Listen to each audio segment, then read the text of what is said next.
Today we're going to talk about the reading strategy of creating a summary after you read. This strategy will help you because, one, it helps you focus on the main points of what you've read so that you can remember them more clearly. And two, it helps you to avoid having to reread an entire article if you need to go back to it, when all you might need is to remember the general gist or kind of the most important things that happened in the article that you read.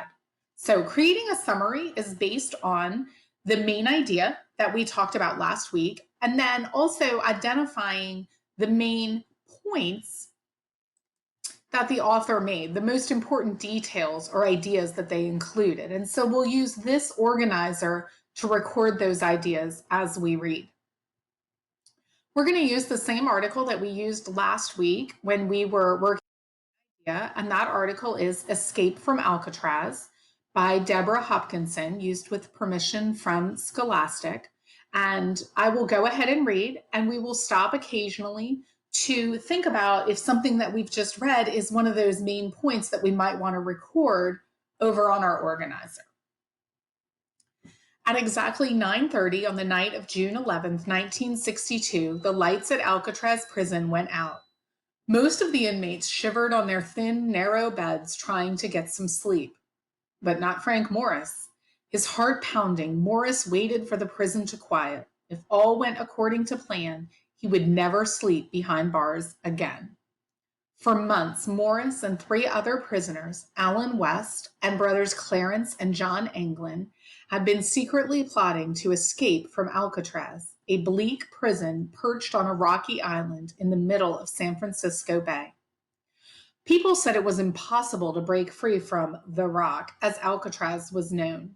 Morris and his cohorts were determined to prove everyone wrong. The men had developed an ingenious plan. For months, they had been using stolen spoons and a power drill made out of a vacuum cleaner motor to dig away at the concrete walls of their prison cells. It was painstaking work, but eventually they made holes big enough to crawl through. The holes opened into the prison's ventilation system, where the men set up a secret workshop. Morris and his friends took up a hobby, painting. That way, no one was suspicious when they ordered brushes, paints, and drawing boards. They used these supplies to create sections of fake walls to cover the holes in their cells. So at this point, I want to stop for just a minute and think about that little section that I just read and whether or not there's something there that I think is a really important point that I might want to include as part of my main ideas. And I think this idea that they had developed an ingenious plan is probably an important idea or detail that I would want to include. So I'm going to highlight that on my page to help me remember as I look back later. And then I am going to go over here into my organizer, and I'm going to record the idea that Morris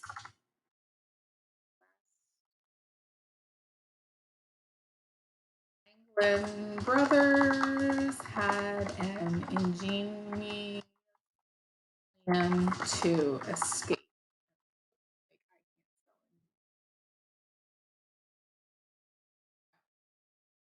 Okay, so back to my article. Let me keep reading. And remember, we can always take something out. If we pick something that turns out not to be important, we can just remove it later. Many had drowned. Men had tried to escape from Alcatraz before, only to drown in the frigid waters of San Francisco Bay. Morris and his friends did not intend to swim, though. Using stolen and handmade tools, they'd managed to fashion life jackets and a raft out of raincoats. Morris, who'd been imprisoned for bank burglary, was no stranger to escape. He had broken out of 2 other prisons. But Alcatraz was different. Security was extremely tight. Guards counted the inmates many times each day. It wouldn't take much, or it wouldn't take a guard long to notice an empty cell. To buy some time, the men made dummies out of toilet paper, cardboard, and cement chips. They covered the dummy heads with hair stolen from the prison barber shop and painted faces on them. On the night of their escape, the men tucked the dummy heads into their beds. In the dim light, the heads looked real. Now, as darkness settled over Alcatraz, everything was ready. Well, almost. I wonder if this idea here that Alcatraz was different and security was extremely tight is going to turn out to be an important idea. So I feel like it might. It kept kind of coming back to me as I continued reading that that's one of the reasons that they had this really ingenious, elaborate plan. So I'm going to go ahead back to my organizer and add that.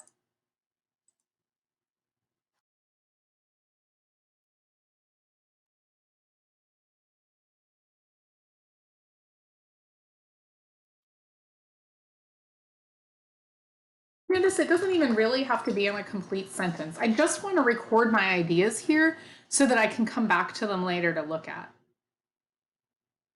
Alcatraz had tight security, harder to escape from. I think that pulls it together. Let's keep going. At the last minute, West could not get out of his cell. Morris and the Anglin brothers went on without him.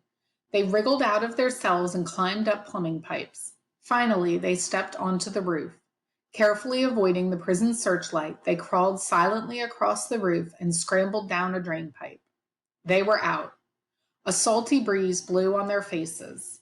Now all that stood between them and freedom was a 12-foot fence and the crashing, shark-infested waters of the bay. Men had made it this far before. None had made it to freedom. Some drowned. Others were turned back by the strong currents. One inmate had hidden in the caves carved into the island's shoreline, too scared to plunge into the water. Eventually, he was found and brought back. Could Morris and the Anglin brothers pull off the most daring escape in the history of Alcatraz? So before I move on to the next section, I want to double back on this and see if there's any important points that I seem to have left out. And I feel like this plan is pretty important. So I'm going to go back and look for things that I think maybe I should have included as I was reading through.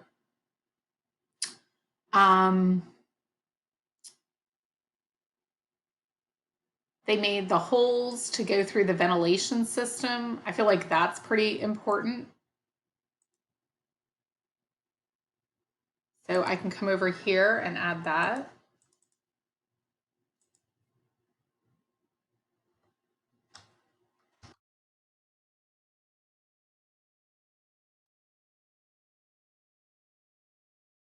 Made a tunnel to the ventilation system. Get ready so that I'm ready for my next one. Let's see, what else do I think I should include? I think the fact that they made jackets and the raft out of the raincoats is probably pretty important. Raincoats into life jackets and a raft.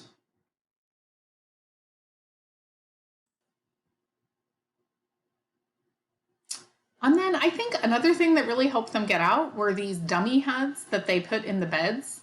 So I'm going to include that too. So far, I feel like I have a lot of details, but I know again that I can always take some of them out if I need to, if I find that these aren't the most important as I keep reading.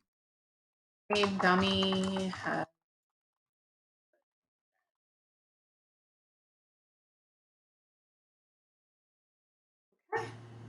So I'm ready to keep going now that I've stopped to think about what I've been reading and what the most important parts are.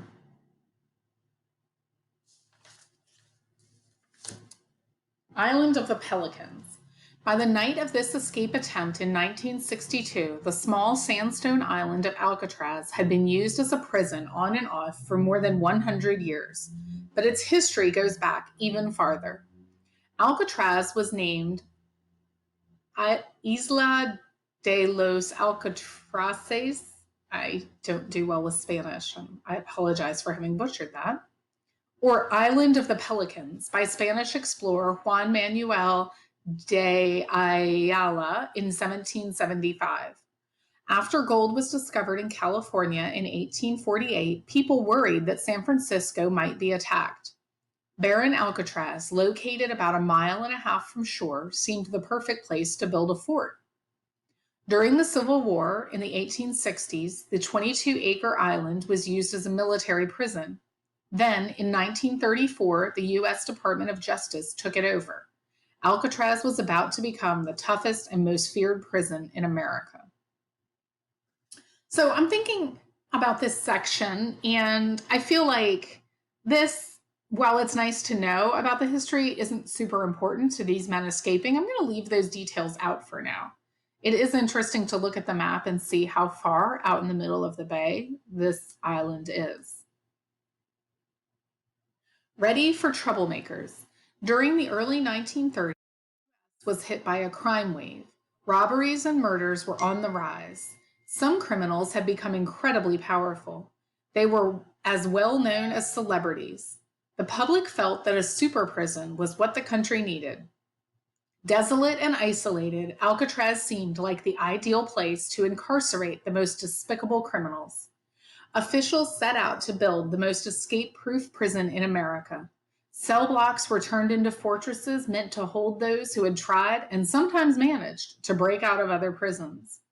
In August 1934, Alcatraz opened as a federal prison. Penitentiaries across the country were notified that Alcatraz was ready to take troublemakers off their hands. As Alcatraz warden James A. Johnston later wrote, they would select their worst. I would take them and do my best. Alcatraz, desolate and Alcatraz, the place to incarcerate the most despicable prisoners. I think that's probably important, that it was desolate and isolated. And I'm thinking about my main ideas, and Alcatraz had height security and it was harder to escape from. I feel like I almost want to add to that it was isolated in San Francisco Bay. And I remember that from the map. I think that's an important part of this, is how hard it is to escape. That feels like it's coming together. At 5 a.m. on August 19, 1934, 53 prisoners boarded a train in Atlanta, Georgia for the long ride to California. They were to be some of the first inmates at Alcatraz. Officials couldn't help feeling nervous. These men were going to Alcatraz because ordinary prisons couldn't handle them. All Alcatraz prisoners were men.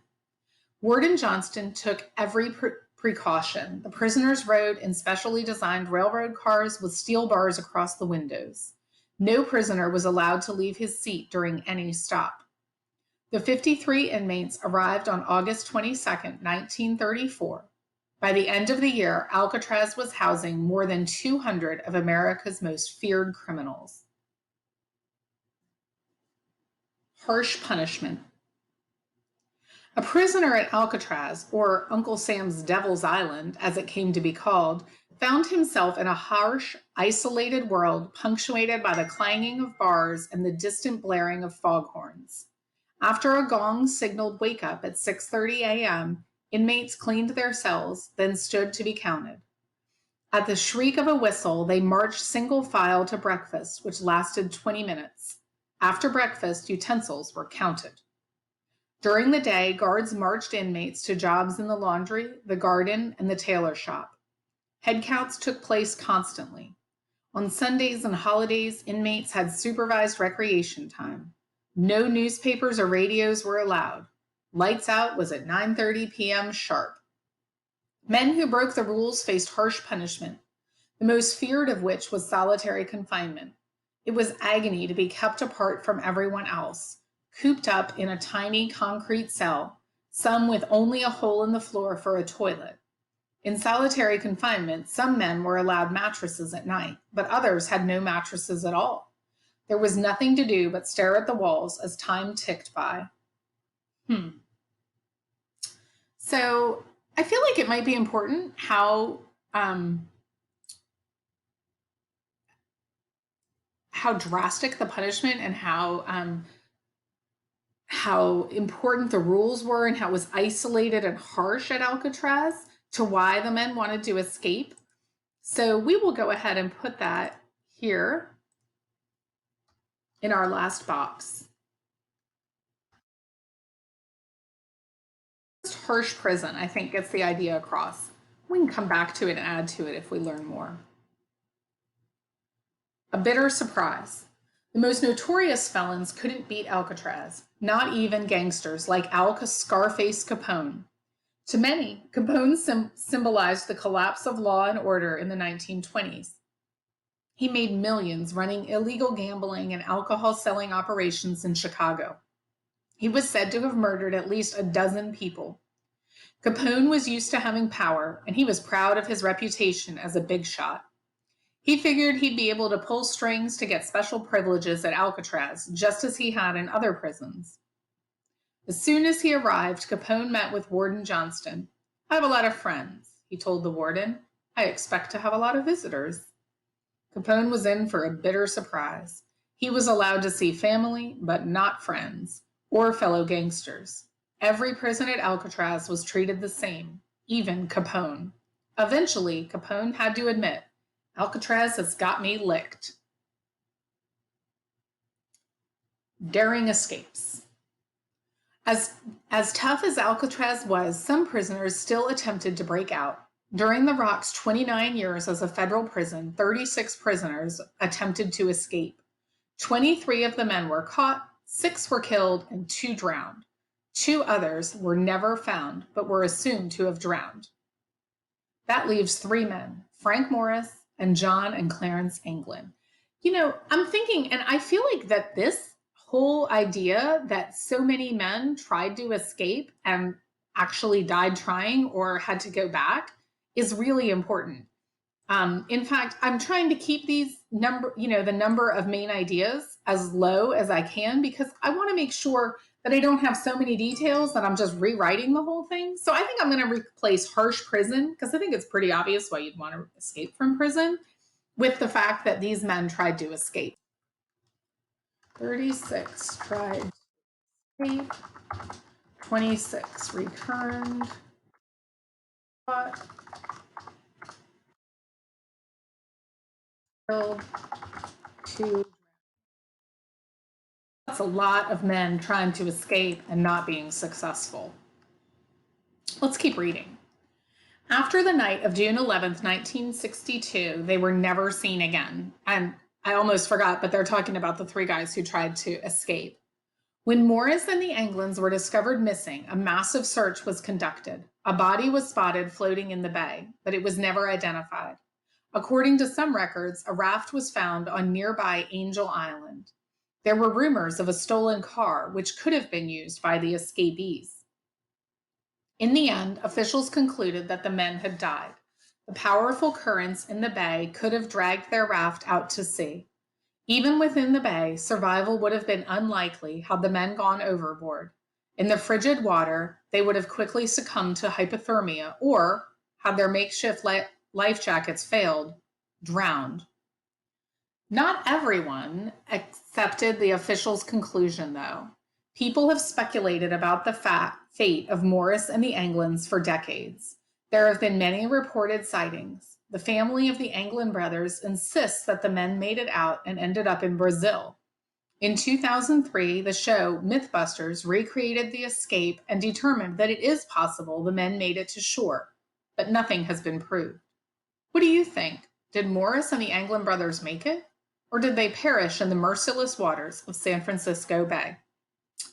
And I feel like these are the last kind of important things. The fact that in the end, officials concluded that they had died, but they probably didn't want to advertise if somebody did get away, but not everybody accepted that. Some people felt that they had gotten away. So I feel like that's important too. I think we could combine that as one idea. We're out of boxes, so I think I'm just going to make a new box and pop it right here on top.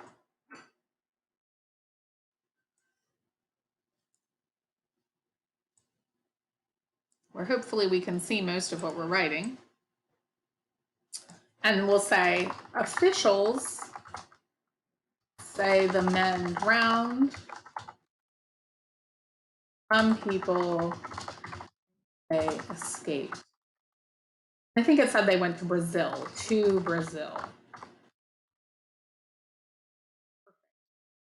Now I have all of my big ideas that I think I should include in my summary.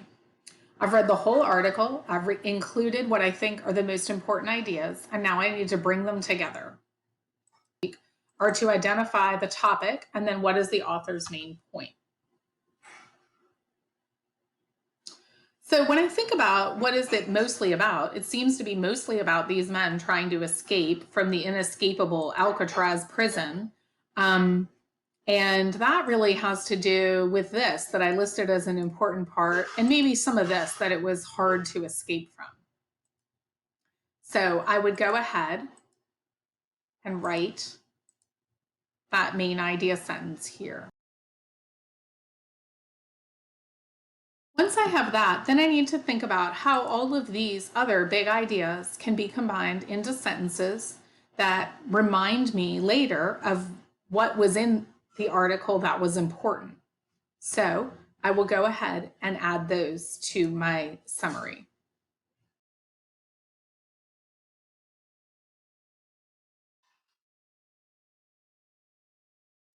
And then finally, I want to conclude with a final sentence that wraps up my ideas and reminds me of how everything went together.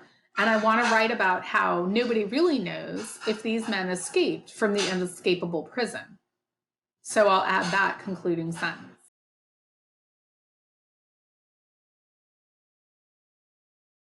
And now I have my summary of the article.